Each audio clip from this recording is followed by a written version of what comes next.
Intéressons-nous à présent à notre alimentation. Le petit déjeuner est considéré comme le repas le plus important de la journée et au menu, vous êtes nombreux à consommer des céréales, notamment les petits. Dans l'esprit collectif, les céréales sont synonymes de bonne santé et de vitalité. Mais que se cache-t-il au juste dans ces paquets? Nous avons déchiffré les étiquettes pour vous. C'est notre enquête signée Camille Gutin et Olivier Gardette. Au petit déjeuner, c'est devenu un rituel pour la famille Cassan. Un bol de céréales avec un impératif pour les enfants. Croustillant avec du chocolat. Croustillant avec du chocolat. Alors c'est vrai que c'est pratique.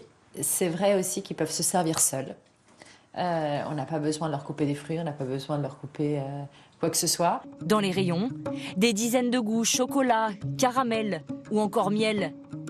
Et à chaque paquet de grande marque, sa copie en version premier prix ou marque de supermarché. Alors que valent réellement ces produits moins chers?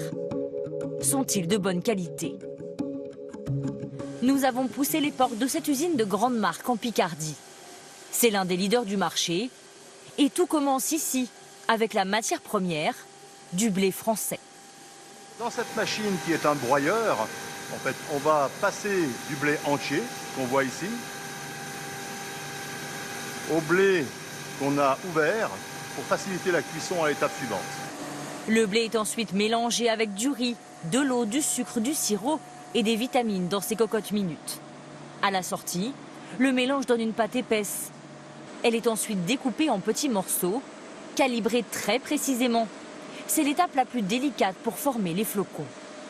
Le procédé unique qu'on utilise pour former et calibrer la pâte va faire qu'on va avoir des caractéristiques en termes de croustillance et texture qui est unique sur notre produit. C'est un des critères recherchés par le consommateur. Les petites boules de pâte sont ensuite écrasées et grillées à plus de 200 degrés dans ce toaster. Le pétale a pris sa forme définitive. Il est ensuite enrobé de sucre ou de chocolat. Le fabricant l'affirme, le taux de sucre dans ces céréales a diminué de 23% en moyenne.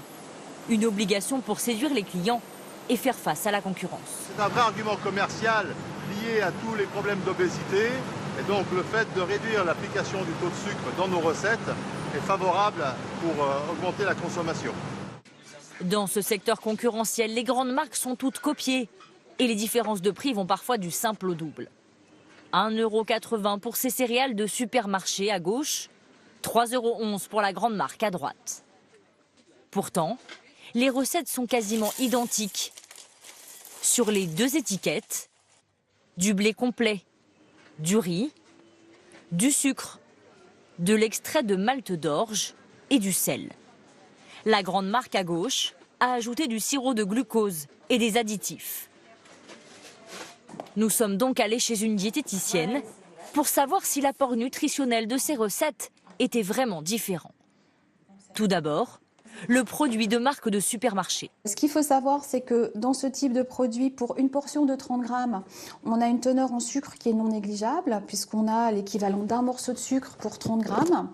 Dans ce type de produit, donc grande marque, la recette est quasi équivalente, si ce n'est qu'on a un peu moins de sucre. Par contre, ce type de produit est plus riche en fibres. L'intérêt, c'est qu'un produit riche en fibres est rassasiant et ça évite les fringales.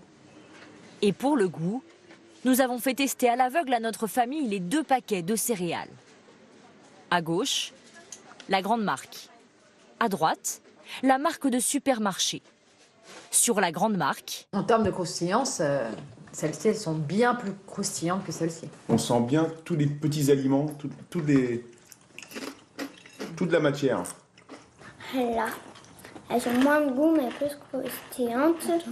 Sur la marque de supermarché. Ça c'est plus sucré, c'est plus clair. C'est-à-dire on a vraiment l'impression que c'est des produits différents pour des cibles différentes.